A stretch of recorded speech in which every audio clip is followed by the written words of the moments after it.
नमस्कार विद्यार्थी मित्रो. परिसर अभ्यास भाग 1 प्रकरण 6 नेम सर्वांच्यासाठी. गेल्या तासामध्ये आपण काही मुद्दे बघितलेले होते. कोणते मुद्दे बघितलेले होते हे मी पुन्हा सांगतो आणि मग त्यानंतर राहिलेला भाग आपण या तासामध्ये आणि उर्वरित स्वाध्याय या तासामध्ये आपण घेणार आहोत. तर पहिल्यांदा बघा की सांगा पाहू यामध्ये वाहतुकीचे नियम कोणते आहेत हे आपण पाहिलेलं होतं. त्याचबरोबर या ठिकाणी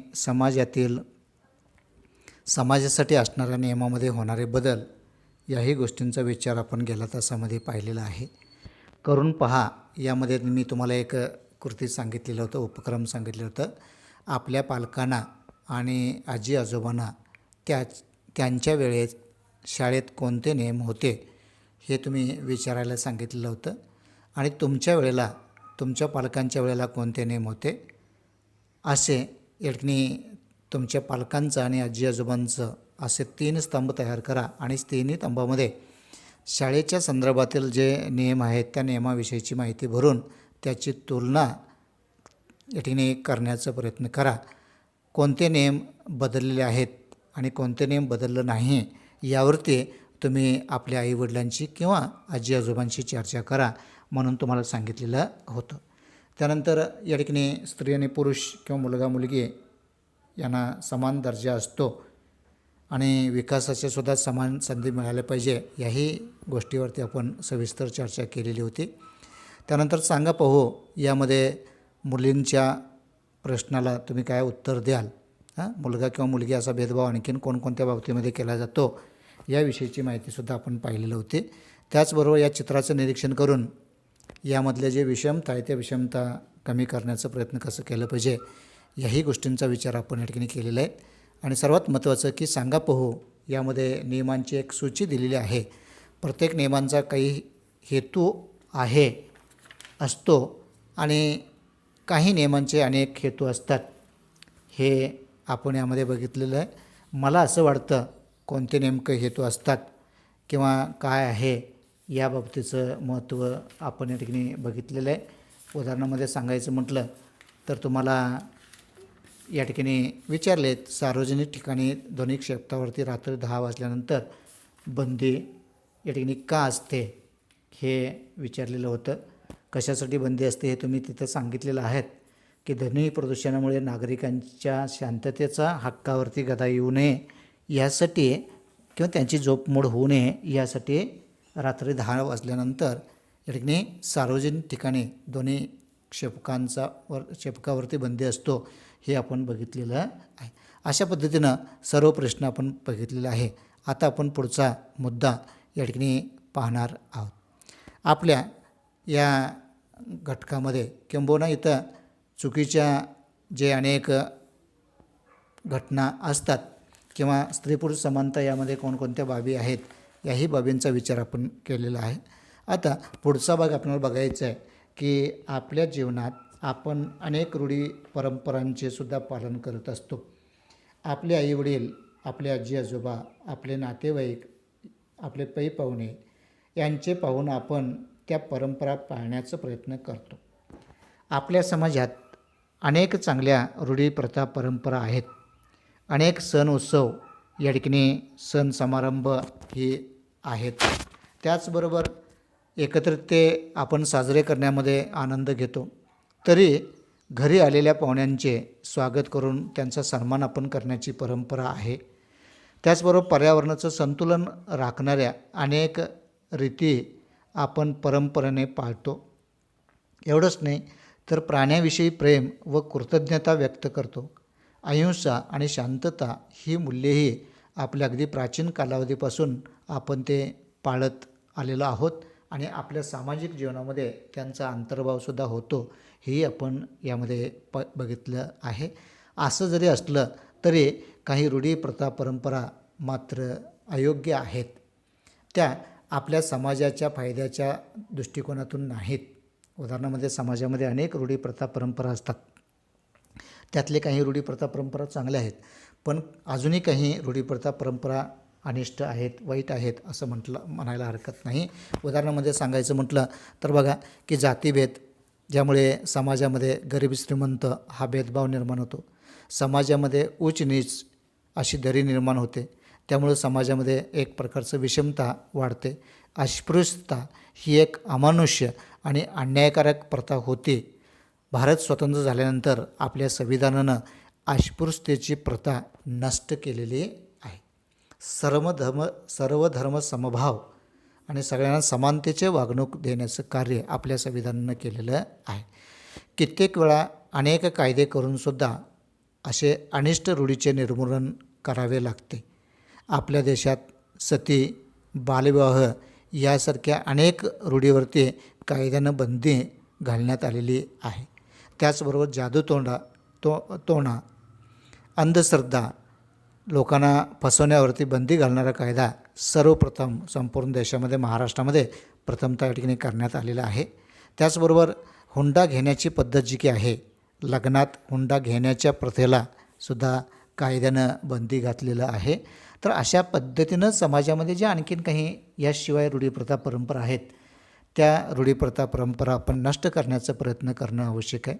तसंच चुकीच्या रूढी परंपरेमुळे समाजातल्या काही लोकांच्या वाट्याला उपेक्षा येते, त्यांना शिक्षण देता येत नाही, त्यामुळे त्यांची प्रगती या ठिकाणी खुंटते. प्रगतीच्या संधी त्यांना मिळत नाही. प्रगतीच्या संधी मिळत नाही म्हणून रोजगार मिळत नाही आणि त्यामुळं त्यांच्या वाट्याला हे दारिद्र्य किंवा गरिबी या ठिकाणी येत असते.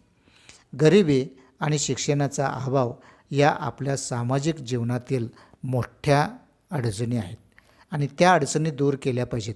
तरच आपण सर्वजण एकत्रितपणे पुढं जाऊ शकतो आणि त्यामुळं आपल्या राष्ट्राची, थोडक्यात आपल्या समाजाची, आपल्या गावचं आणि आपल्या राष्ट्राची प्रगती या ठिकाणी व्हायला मदत होते. हे सर्व करत असताना आपण ज्या पर्यावरणामध्ये राहतो त्या पर्यावरणाचं सुद्धा काळजी घेणं आवश्यक आहे. म्हणजेच पर्यावरणाचं रक्षण करणं हे आपल्या सर्वांचं कर्तव्य आहे असं आपल्याला म्हणावं लागेल. बघा की समाजात समता आणि न्याय प्रस्थापित करण्यासाठी जसे कायद्याची गरज असते, तसंच आपण अनेक बाबतीवर निसर्गावरती अवलंबून असतो आणि आपल्या अनेक गरजांची पूर्तता निसर्गामुळे होते. आपल्यानंतर येणारी जी पुढची पिढी आहे त्या पुढच्या पिढ्यांनाही सुद्धा नैसर्गिक साधनसंपत्ती पुरवली पाहिजे किंवा ठेवली पाहिजे, हे यामधून सांगणं आवश्यक आहे. आता विद्यार्थी मित्र, नैसर्गिक साधनसंपत्ती म्हणजे काय? नैसर्गिक साधनसंपत्ती म्हणजे आपण दैनंदिन जीवन जगत असताना ज्या ज्या साधनांचा आपण वापर करतो त्या सर्व साधनाला आपण नैसर्गिक साधनसंपत्ती असं म्हणतो. मग उदाहरणामध्ये सांगायचं म्हटलं असेल तर आपण पाणी सांगता येईल, मृदा सांगता येतील, हवा सांगता येईल, अनेक प्रकारचे खनिजे सांगता येतील. हे सर्व म्हणजे मानव दैनंदिन जीवन जगत असताना ज्या ज्या साधनांचा वापर करतो त्या सर्व साधनाला आपण साधनसंपत्ती म्हणतो आणि त्याचा समावेश या पर्यावरणामध्ये होतो. त्यामुळं ही साधनसंपत्ती पुढच्या पिढीसाठी सुद्धा सुव्यवस्थित असणं, ठेवणं गरजेचं आहे. यासाठी आपण साधनसंपत्तीचं जतन करणं गरजेचं आहे. आवश्यक इतका साधनसंपत्तीचा वापर करणं खूप महत्त्वाचं आहे. सर्व साधनसंपत्तीचा वापर काटकसरीनं करणं गरजेचं आहे. एवढंच नाही, काही पुनर्वापराचे साधनसंपत्ती, त्याच पुनर्वापराच्या साधनसंपत्तीचा वापरसुद्धा आपण या ठिकाणी केला पाहिजे. एकंदरीत या सर्वच प्रकारचं साधनसंपत्ती, त्या साधनसंपत्तीचं काळजीपूर्वक वापर करणं हे आजच्या काळाची गरज आहे असं आपल्याला म्हणता येईल. त्याशिवाय या चित्रामध्ये एक घटना दिलीत बघा, आपले सामाजिक प्रश्न कोणते आहेत. चित्राच्या माध्यमानं तुम्हाला काय कळतं आहे का बघा, चित्राचं निरीक्षण करून आपले सामाजिक प्रश्न कोणते आहेत त्या प्रश्नांचं पुढं उत्तर दिलेत. निरक्षरता, ज्यांना लिहिता वाचता येत नाही, जे शाळेला गेलेले नाही त्याला आपण निरक्षरता म्हणतो बघा. त्याचं चिन्ह काय दिलेत ते पहा, आकृती. त्यानंतर बालविवाह, मुलगा किंवा मुलगी सक्षम व्हायच्या अगोदर, विवाह योग्य वय व्हायच्या अगोदर लग्न करण्याची जी पद्धत आहे त्या पद्धतीला बालविवाह म्हणतात. पूर्वी विद्यार्थी मित्रांनो ही बालविवाह पद्धत होती. मुलीला समजण्याच्या अगोदर 4-5 वर्षे मुलगी झाली की लग्न करायची पद्धत होती, त्याला बालविवाह म्हटलेलं आहे. त्यानंतर अंधश्रद्धा निर्मूलन.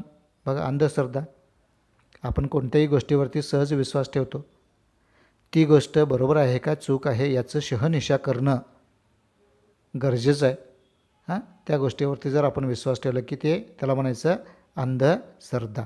आणि त्याशिवाय बालकामगार हे आपले सामाजिक प्रश्न आहेत. तर अशा प्रश्नांचं समूळ नष्ट करणं हे गरजेचं आहे. ज्या अनिष्ट प्रथा आहेत, ज्या वाईट प्रथा आहेत, ज्या वाईट चालीरीती आहेत, त्या वाईट प्रथा, वाईट चालीरीती इथून पुढं आपण त्या चालीरीतीचा स्वीकार करणार नाही, या बाबतीमध्ये आपण दक्ष राहणं गरजेचं आहे. त्याचबरोबर विद्यार्थी मित्रो, पुढं पहा, माहीत आहे का तुम्हाला काय विचारलेलं आहे बघा. जातिभेद, स्त्री पुरुष विषमता आणि स्त्री शिक्षणाचा अभाव हे आपल्या समाजातील प्रमुख अडथळे किंवा प्रमुख समस्या होते. ते दूर करण्याचा प्रयत्न अनेक महात्म्यांनी केलेला आहे. उदाहरणामध्ये महात्मा ज्योतिराव फुले, राजर्षी शाहू महाराज, डॉक्टर बाबासाहेब आंबेडकर आणि विशेषतः स्त्रियांच्या शिक्षणासाठी या ठिकाणी ज्योतिबा फुले यांची धर्मपत्नी सावित्रीबाई फुले यांना मोठा संघर्ष करावा लागला. त्यांच्या सहकारी फातिमा शेख यांनी त्यांना मोलाची साथ दिली. त्याचबरोबर महर्षी धोंडो केशव कर्वे यांनी स्त्री शिक्षणासाठी मोठं कार्य केलेलं आहे. या सर्व समाजसुधारकांचं कार्य हे समाजात चांगले बदल घडवून आणण्यासाठी कारणीभूत ठरलेलं आहे. बघा, 1920मध्ये जर सावित्रीबाई फुले यांनी मुलींसाठी शिक्षण सुरू केलं नसतं तर कदाचित पूर्वीचीच पद्धत अजूनही मुलींना शिक्षण देता येत नाही अशी अवस्था ठरली असते. त्यामुळे शिक्षण घेतल्यामुळं आता सर्व क्षेत्रामध्ये कसं मुली सर्वच क्षेत्रामध्ये त्याचा समावेश झालेला आहे हे पाहता येतो. तशा पद्धतीनं आपण ज्या अनिष्ट रूढी प्रथा परंपरा आहेत त्या रूढी प्रथा परंपरा आपण कमी करून आधुनिक पद्धतीचे जे काही संस्कारशील समाजमान्य असलेले जे काही घटना आहेत त्या घटनांची जोपासना करणं गरजेचं आहे. ठीक आहे विद्यार्थी मित्रांनो, गेल्या तासामध्ये आणि या तासामध्ये या पाठामध्ये आपण काय शिकलो याचे ठळक मुद्दे मी तुम्हाला सांगतो आणि त्यानंतर आपण या ठिकाणी स्वाध्याय सोडवणार आहोत. बघा, आता पहिला बघितलं की माणसासाठी असणाऱ्या नियमांचे बदल होतात. नियम हे आपल्या सोयीसाठी तयार केलेले आहे आणि कालांतरानं या नियमामध्ये बदलसुद्धा अपेक्षित असतात किंवा बदलसुद्धा होत असतात. बरोबर आहे, कळालं का बघा हा नियम तुम्हाला. ठीक आहे, जसं तुम्हाला सांगितलं उदाहरण, तुमच्या वेळेला आत्ता असलेल्या शाळेचे नियम वेगळे आहेत. तुमचे आई वडील शाळेला होते त्यावेळेला नियम वेगळे होते, तुमचे आजी आजोबा होते त्यावेळेला शाळेला नियम वेगळे होते. नियमामध्ये कालानुरूप बदल होतात हे या उदाहरणावरून आपण पाहिलेलं होतं. दुसरं, पूर्वीच्या काळी नियम हे विशेषतः धार्मिक परंपरा आणि सामाजिक रूढी या स्वरूपामध्ये होते. पूर्वीचे नियम जे तयार केलेले होते ते नियम धार्मिक परंपरा आणि सामाजिक रूढीच्या स्वरूपामध्ये होते. ते नियम तयार करत असताना या धार्मिक परंपरा आणि सामाजिक रूढी यांचा अंतर्भाव त्यामध्ये केलेला होता. आणि तिसरं, समाजामध्ये असलेलं अनिष्ट अमानुष्य ज्या रूढी प्रथा परंपरा आहेत त्यांच्या विरोधामध्ये आता शासनामार्फत विविध कायदे या ठिकाणी केले गेले आहेत. त्यामुळं या अनिष्ट रूढी प्रथा परंपरा कुठं जर दिसल्या तर रीतसर आपण कायद्यानं काय करू शकतो, त्यावरती बंदी आणू शकतो. तर अशा पद्धतीनं आपण या पाठामध्ये अगदी सुरुवातीपासून सांगा पाहू नियम सर्वांसाठी, समाजासाठी असणाऱ्या नियमात कोणते बदल होतात ते आपण बघितलं. करून पहा, नेहमी हे लक्षात ठेवा, सांगा पाहू, यामध्ये अनेक प्रश्नांचा उहापोह या ठिकाणी आपण केलेलं आहे. आणि त्यानंतर पर्यावरण रक्षण हे काळाची गरज आहे आणि प्रत्येकाने आपापल्या परिस्थितीनुरूप आपण पर्यावरणाचं रक्षण करण्याचा प्रयत्न केलं पाहिजे हे आपण या पाठामधून बघितलेलं आहे. राहिलेल्या वेळेमध्ये आपण स्वाध्याय सोडवणार आहोत. स्वाध्याय तुम्ही तुमच्या गृहपाठ वहीमध्ये, अर्थात गृहपाठ म्हणून किंबहुना तुमची जी नित्यनियमांची स्वाध्याय वही आहे त्या वहीमध्ये सोडवायचं आहे. हां, ठीक आहे. पुढं आपण स्वाध्याय पाहूया. प्रश्न पहिला, रिकाम्या जागी योग्य शब्द लिहा. त्यामधलं एक, आपले सामाजिक जीवन टिंबाटिंबा आधारे चालते.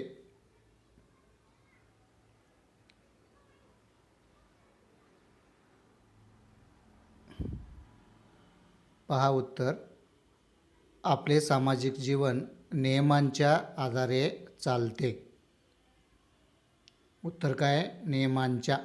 दुसरं, स्वतंत्र भारताच्या संविधानाने टिंबाटिंबा प्रथा नष्ट केली. स्वतंत्र भारताच्या संविधानाने अस्पृश्यतेची प्रथा नष्ट केली. उत्तर अस्पृश्यता.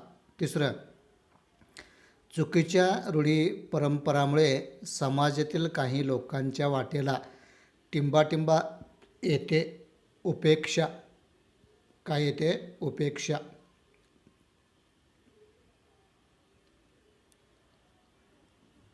प्रश्न दुसरा, एका वाक्यात उत्तरे लिहा.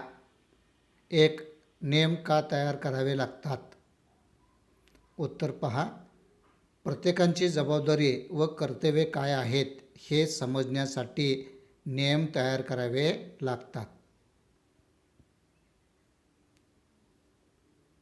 दुसरं पहा, आपल्या सामाजिक जीवनात कोणती मूल्ये प्राचीन काळापासून आहेत?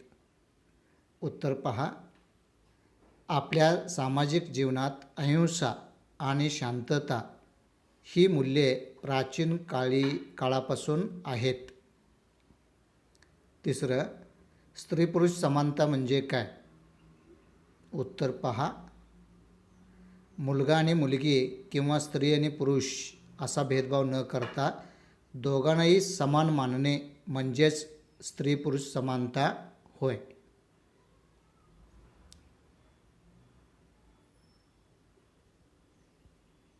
तिसरं, आपल्या सामाजिक जीवनातील मोठ्या अडचणी कोणत्या? उत्तर बघा, गरिबी आणि शिक्षणाचा अभाव या आपल्या सामाजिक जीवनातील मोठ्या अडचणी आहेत. प्रश्न तिसरा, थोडक्यात उत्तरे लिहा. एक, कोणत्या अनिष्ट प्रथा कायद्याने बंद केल्या? अनिष्ट म्हणजे वाईट. उत्तर पहा,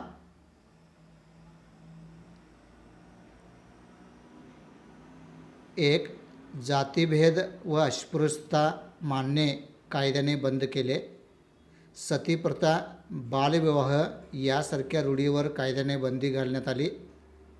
तिसरं, बालविवाह, बालकामगार यासारख्या गोष्टी कायद्याने बंदी घालण्यात आल्या आहेत. आणि चौथं, जादूटोणासारख्या अंधश्रद्धा पसरवणाऱ्या बाबी ही बंदी घालण्यात आलेली आहे. तुमचं पाठ्यपुस्तक पाठ क्रमांक 30वरती आहे, जे आपले सामाजिक प्रश्न ही चित्र आहेत, त्या चित्रावरनं ते उत्तर लिहू शकता. प्रश्न चौथा, थोडक्यात उत्तरे लिहा. त्यामधलं तिसरामधलं दुसरा, पर्यावरणाच्या रक्षणासाठी नियम का तयार करावे लागतात? बघा उत्तर, आपण अनेक बाबतीत निसर्गावर अवलंबून असतो. आपल्या अनेक गरजांची पूर्तता निसर्गामधून होत असते. आपल्यानंतर येणाऱ्या पिढ्यांनाही या नैसर्गिक साधनसामुग्री उरली पाहिजे. यासाठी या सर्व साधन संपत्तीचे जतन केले पाहिजे, ती काळजीपूर्वक वापरली पाहिजे. यासाठी नियम आणि कायदे करावे लागतात. त्यानंतर विद्यार्थी मित्र, उपक्रम बघणार आहोत आपण. तुम्ही हे उपक्रम स्वतंत्र कागदावरती एका तावावरती सोडवायचं आहे आणि मी ज्या वेळेला मागेन त्यावेळेला मला तुम्ही ते द्यायचं आहे. काय आहे बघा उपक्रम. शाळेत खालील प्रसंगी तुम्ही कोणते नियम पाळता याची यादी तयार करायला सांगितलेलं आहे. हे मला तुम्ही उपक्रम द्यायचं आहे. ह्याला गुण आहेत आणि हे गुण वार्षिक परीक्षेमध्ये धरणार आहे. उपक्रम म्हणून हे बाजूला तुम्ही एका तावावरती तो सोडवून द्यायचं आहे मला. एक, परिपाठाच्या वेळी तुम्ही कोणते नियम पाळताय ते लिहायचं आहे. पुढं, मध्यान्ह भोजनाच्या वेळी तुम्ही कोणते नियम पाळता त्याची यादी तयार करायचं आहे. तिसरं, क्रीडांगणावरती असलेले